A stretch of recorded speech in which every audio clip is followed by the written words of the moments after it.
Yo, what's up? Welcome back to my channel, Automatic Works. So,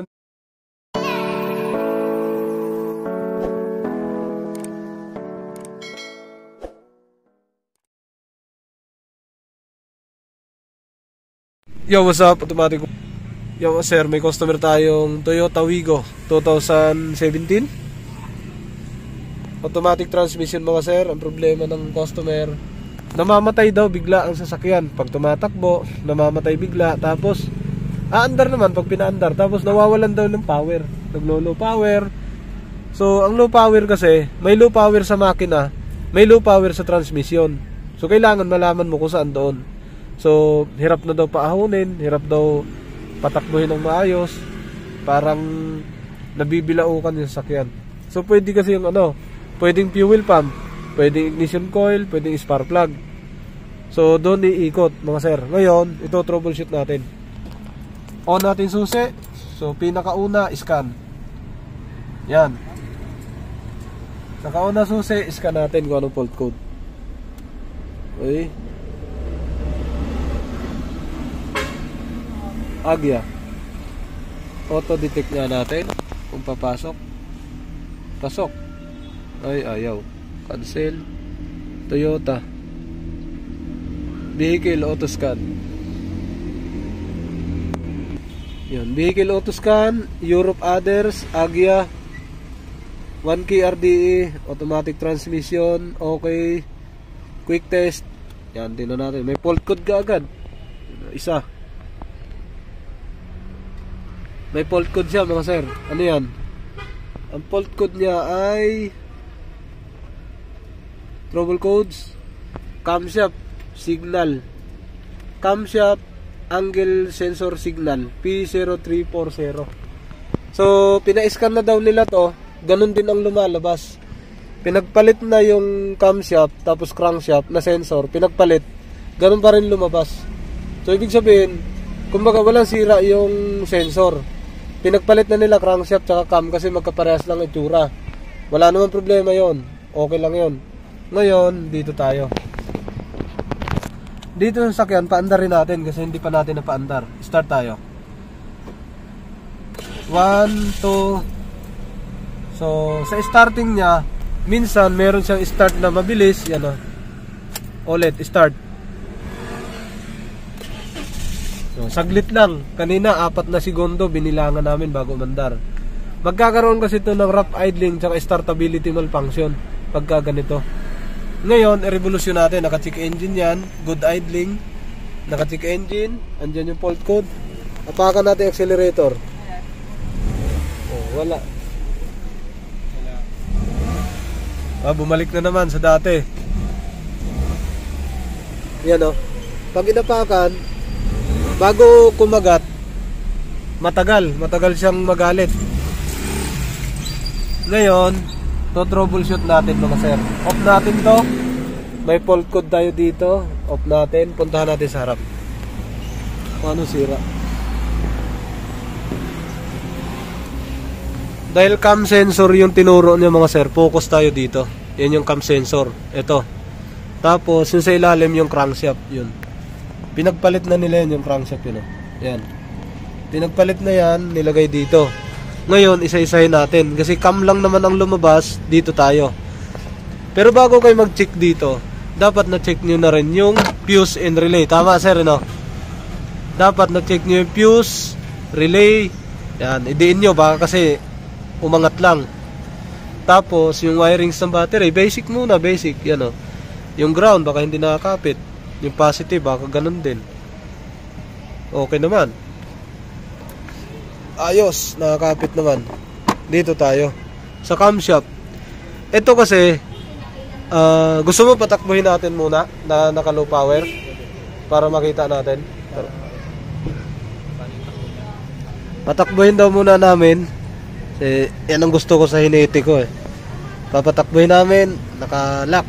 Naka-tap na yan. Patakbuhin namin. Yun. So, andyan yung scanner natin, naka-off lang. Start. Ayun, ang start niya malubay. No? Parang mahina. Medyo may galit naman yata. Kanina nawalang galit, tapos nagkaroon na naman ng galit. Takbo.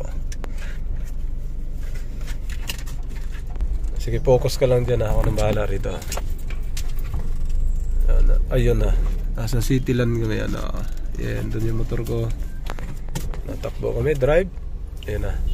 Bigla daw kasi itong namamatay. Mabilis sumabagal ang takbo. O kahit ka bagong start, malata. Parang ayaw magalit. Ayun, naka-check engine na nga. Naka-check engine. Hindi pala natin dinilit yan. No? Okay, so kukunin lang namin yung takbo. Kung makisig siya. Makisig pa naman. Bigla na lang kami mamamatay na ito.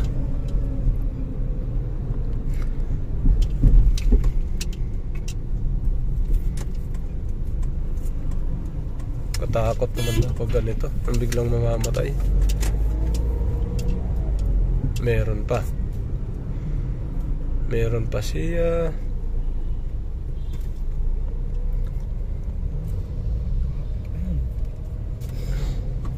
So yung relay ng fuel pump, pinagpalit ko na sila. Okay, tapos minomonitor ko yung fuel pump kanina, yung buga. Okay naman. Ngayon, takbo kami. Yan, no? Tunog malata na yan. Ayan, kumakagat pa. Parang gumaganon yung tambotso, di ba? Dito naman, ramdam mo.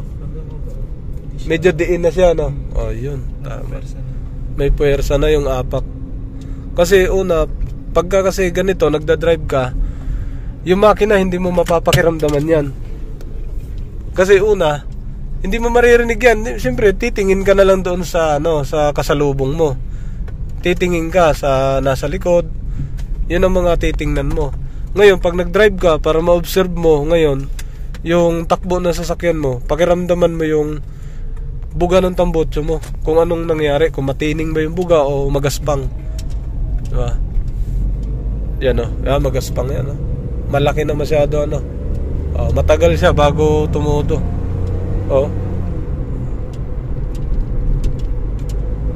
Ayan. Sagad na yun. Ayun. Malaki masyado yung buga ng tambotso. Ganun masyado. Ayun, okay. Yung galit niya sa una, sa 2 tsaka sa 3, sa 2000 RPM, pataas hanggang over RPM, nawawala. So troubleshoot natin yun. At least nakita ko yung pagkapatay nito. Intermittent siya depende kung saan, depende kung kailan. Yun ang nangyayari. Yun, okay na naman. Pawala-wala siya, minsan meron, minsan wala. So balik na tayo doon. Okay, at least lumabas na. Troubleshoot na natin. Okay mga sir, nakarating na kami.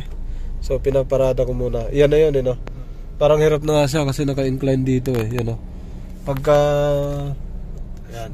Okay, so off mo yung makina, buksan mo yung hood.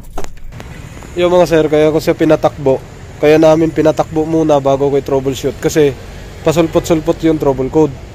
Titingnan muna natin, baka ang sira, fuel pump, relay, o ignition coil, spark plug. Kasi pag mainit, o di kaya pag malamig, pagdating ko kanina, low power na siya. Ngayon, dito na tayo pupunta sa camshaft. Yan na, ito na. Kasi kanina pinatakbo lang muna natin. Ito. Ngayon, yun yung camshaft. Yan. Yung wirings, pag putol to, hindi siya andar. Kaya binunot ko na kanina. Pagka nakabunot to, hindi under ang sasakyan na to. Yung Toyota Wigo. Ito ngayon, ito yung nakita ko, sira niya mga sir. Yan, yan. Nakita niyan, lumaki na, lumuwag na yan sa saksakan doon sa ilalim. Kaya nagkaroon ng problema to. Yan, yan na. Lumuwag na to. Yung sakit na yan. Lumaki na masyado doon sa mismong saksakan nito sa ilalim. Naman siya andar, di ba? Pag camshaft, kahit pa start ko siya, ayaw mandar yan. Ngayon ito, tatanggalin natin yung camshaft. Kung may dumi, walang dumi, malinis. Leak lang yan, langis. Yung bilog na yan, yan yun, lumuluwag. Yan, sa ilalim na yan. Lumuluwag. Kaya ikom natin, saksakan lang natin yan para bumalik sa ayos. Yung mga sir, ito ginawa natin, yan, dinagdagan natin yung butas ng wire para hindi siya lumuwag. Lumuwag na kasi talaga.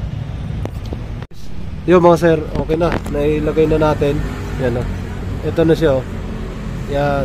Nadagdagan na natin. Saksak na natin ito mga sir. Tapos siguraduhin natin na hindi siya iipit sa kabila. O buga muna tayong WD-40. Mandar. Yo mga sir, dito na tayo. Natanggal na natin. Nalagyan na natin yon. Start tayo diretso para may ano siya, may fault code. Start. One click. Revolution natin konti. Ayun oh. Konti pa lang oh. Yan oh. Oh. Galit na kaagad. Yan siya oh. Oh. Pag isagad natin, yun, nag-over RPM siya. 'Di ba? Hindi mo na maisasagad ng todo. Kahit konti lang oh, pitik lang oh. Oh. Ramdam mo yung galit eh oh. Oo. Ngayon pag ilubog natin, magpupula yan dito, yun oh. Yun, pupula yan. Hindi ko na tinodo. Hanggang dyan lang. Clear na natin yung fault code mga sir. Yan. Ang tagal nilang problema. Ilang buwan na sir? Tagal-tagal na no? Yan yung fault code. Cam angle sensor signal. Back tayo. Ang tagal-tagal nang sira. Yan o. Nasolusyonan na rin daw. Quick test. Yan. Ay, tatlo yan kanina. Tatlong fault yan. Kasi yun yung namamatayan na sila sa daan. Kasi namamatay talaga pag camshaft ang sira. Okay. Pagka Wigo ha. Okay. Wala na siyang fault code. Tayo natin. So, halos tiniis na lang daw nila sir. Para magamit lang daw yung sasakyan kahit namamatayan. Dahil namamatayan, low power, kasi napapa-under din naman daw naman. Start tayo. Dapat wala nang check engine pagka-start. One click. Oh, galit na kaagad yung makina oh. Oh, kaunti lang, ugong na. Oh. Lalo kung i-rev. Oh, sus nako. Yung tining niya sa tambotso, maganda, hindi umuutot. Okay, test drive ulit. Yo mga sir, test drive ulit namin ng buo na siya. Tingnan namin kung talagang humataw ulit to. Yan, ahon. Oh, bali wala. Hindi na umuutot-utot kanina nung pangalawang ikot natin, gumanon na. Yan ah. So wala tayong check engine dahil binura natin. Oh, shift na kaagad dito pa lang. Nag-shift kaagad dito pa lang. So kaya kanina nung binunot ko, hindi siya umandar. Kasi may ibang sasakyan, kahit bunot ang camshaft, na pipilitan umaandar eh. Ayan. Ito hindi talaga siya umaandar. So yun, doon ako nag-focus na namamatayan kayo o namamatay kayo. Lumuluwag na yung terminal na yun. So pwede nyo palitan, or pwede nyo pwedeng yun na, kasi may nilagay naman na tayo eh. Yun o. Isang hataw mo dito ngayon. Hataw, yan, malinis. Tawin mo.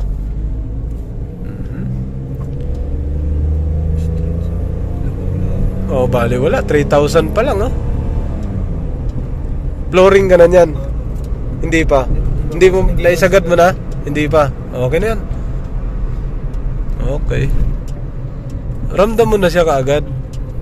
Pwede tayo magpatay sindi rito bago tayo umikot. Okay. Pwesto ka dyan, tapos patayin mo. Yan. Patay mo. Sige, patay. Mga 6 seconds, sige. Off lang yan, okay na. 1, 2.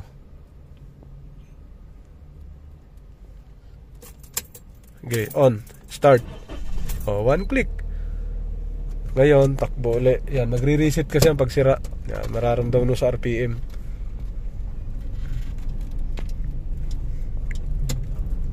On. Yan na. Ay, yun o. Oh. Ano ka agad? Yung matining agad yung maririnig mo. Okay. Walang check engine. Naka-eco. Alright. Tapos na to mga sir. Camshaft ng camshaft pala eh, no? Okay.